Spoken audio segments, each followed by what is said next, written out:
All right, so here we go. This is going to be where I talk about how to do the math part. The other video was for the idea. Now let's try to crunch through the math, solving the question we talked about previously. We got our formulas again, and I'm going to try to do some on the calculator. I'm going to show you how to get something on the z-score chart there.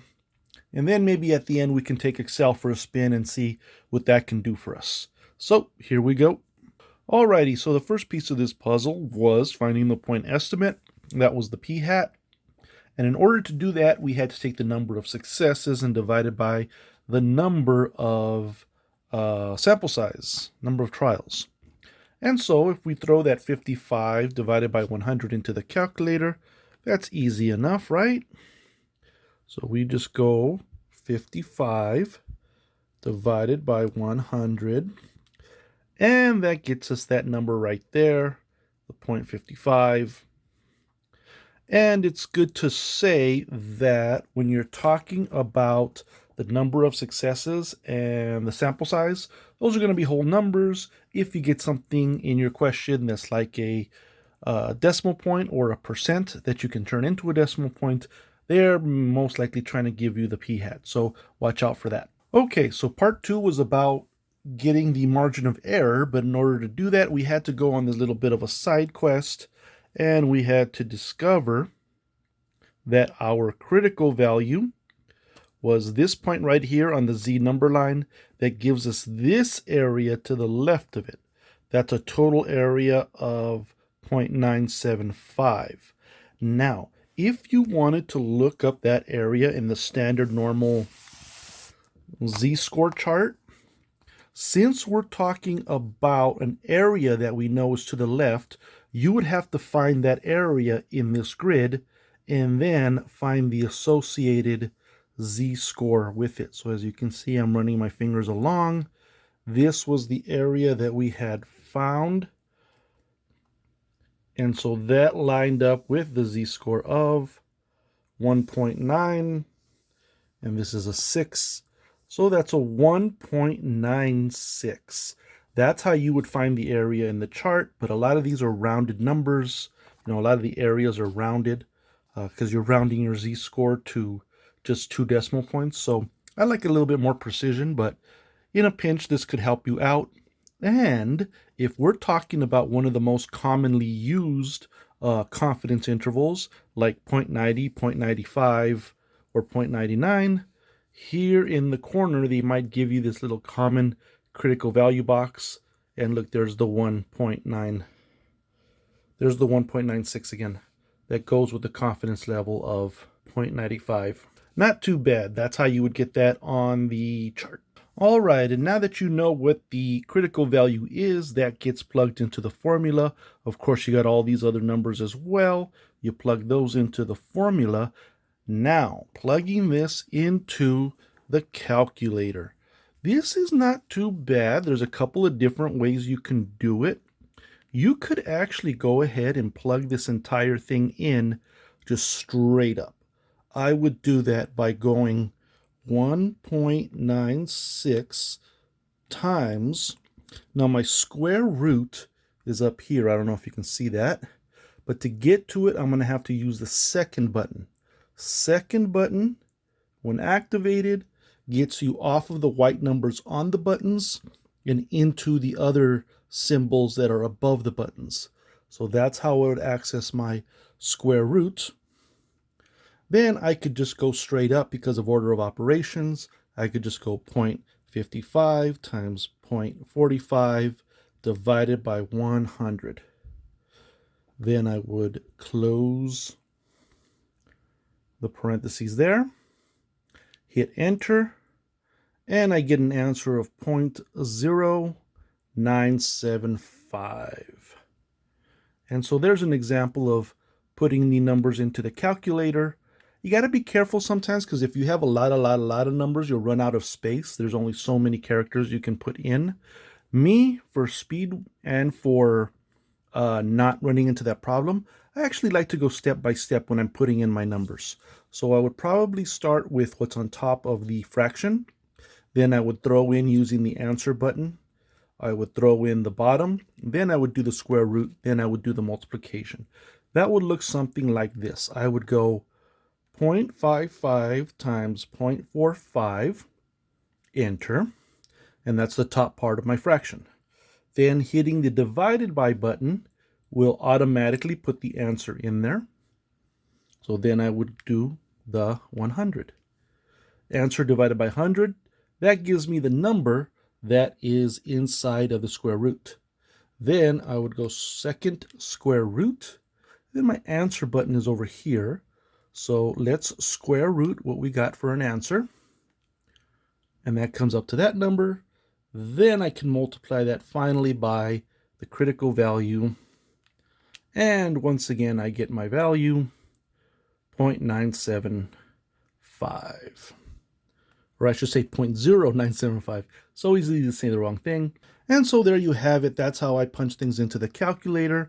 With different calculators, you might have to do it a little bit different, but I recommend this calculator. I think this is a good calculator and it's really helpful. And finally, it's confidence interval time. We've gotten our p-hat, we've gotten our error. So now on this calculator, if I wanted to punch that in, that is going to be a 0.55 take away 0.0975, and that equals that number right there. There is your lower bound. And then to do the upper bound, check out this trick. Since it's the same formula, I'm going to use the same formula, only I want to change the takeaway into a plus. So on the calculator, I'm going to hit this up arrow. Bingo, that gives me the formula right back. Use the arrows to move the cursor over to the plus. Or excuse me, over to the negative, turn it into a plus, hit enter one more time, and there is my upper bound, 0.6475. That's not too bad. And speaking of Excel, I just want to show you this thing. I wrote it out. Basically, this is what I want to be typing into Excel to give myself a nice little calculator. Basically, what I am doing is all of the formulas that are here, I am going to put into Excel. So I'm going to need, of course, I'm going to need my number of successes, I'm going to need my sample size, and that's going to give me a p-hat. Later on, I'm going to need a q-hat, so I can calculate it here. I'm also going to need to know what my confidence interval is, that way so I can get that critical value. Then finally, I can go ahead and get my error number using that formula, the lower bound and the upper bound of the confidence interval. Now, the way this calculator for Excel is built is basically you're just going to have to give it 3 numbers as they come from your problem. So you got to pick out what those proper numbers are. Then, for example, when I'm doing the p-hat, instead of putting those numbers directly into a cell, I'm going to tell Excel to look at the number that is in this cell and then divide it by the number that's in this cell. That equation will give me the p-hat, and it's built in such a way that if I change these numbers for, say, another problem, this p-hat will update based on the numbers that I give it. Same thing with q-hat. Q-hat is always 1 take away p-hat. The p-hat number is going to live here in cell B3, so I tell the computer just whatever's in B3, go 1 take away B3, and that'll give me my q-hat. Same thing over here. Now this is the formula if you wanted to get the critical value. It's a equals norm inverse.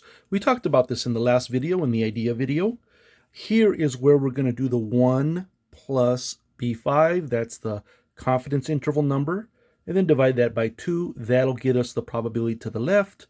Since we're talking about a standard normal, the mean and the standard deviation is going to be a 0 and a 1. So that gets plugged in there. And then finally, as you can see, the error equation is this. So we just put in that equation here, only using the appropriate boxes. So since the critical value is the first number up, you grab the critical value number that lives in B6 times the square root of p-hat times q-hat divided by the sample size. And then to get the lower and upper interval, you do the same thing. It's the p hat take away the error and the p hat plus the error. And so that's how you build yourself a nice little calculator in Excel, and I'm going to show you how to do that right now. All right, now I'm here. You can see I got my Excel open. I got a nice little screenshot of my equations. I'm going to need those in order to build this calculator. And I can see that I need to start off with my x. And there's my x. Also going to need my sample size. I'm going to need to get my p hat. And I'm also going to need to get my q hat. What? That was really not done well. There we go. Then I'm going to need somewhere to put in my confidence interval decimal point number, and that's going to help me get my z-score, which is my critical value. After that, I'm ready to go. I can get myself an error number, and that's going to help me get the confidence interval. That is the lower and the upper bounded numbers. So in that last equation we saw that we had a success of 55 out of a sample size of 100.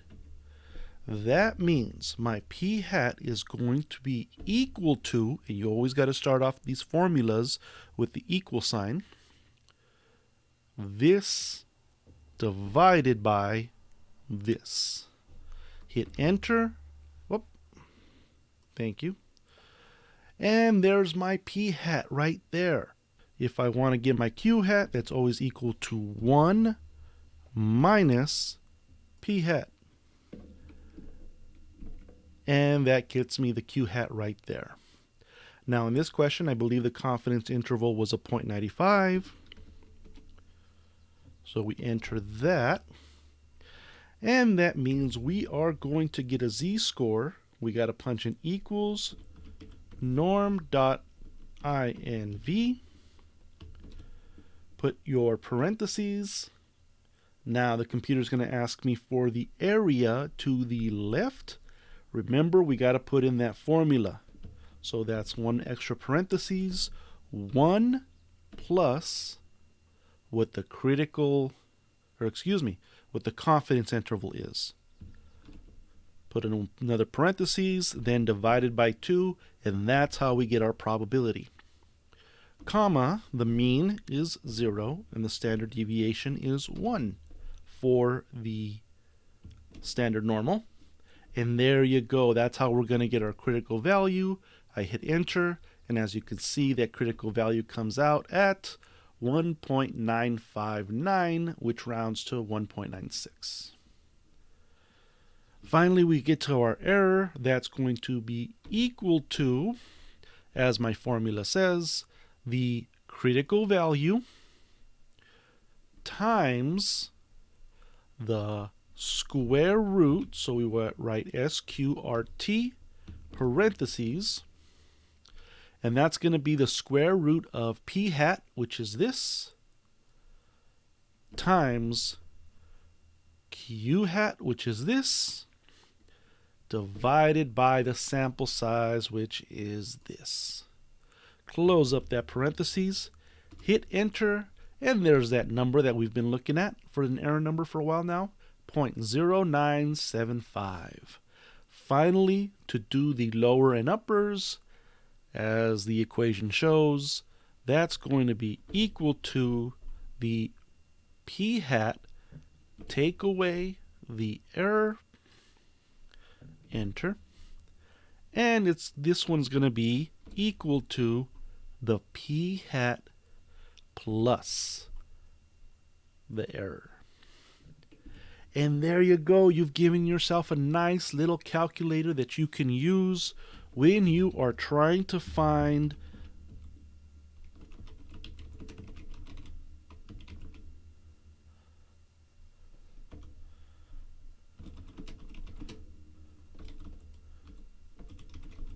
I hope I spelled this correctly.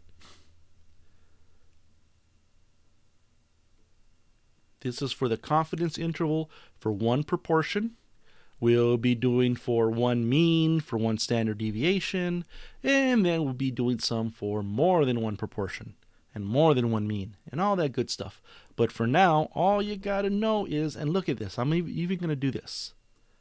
I'm going to fill in yellow into the boxes of the numbers that you got to change.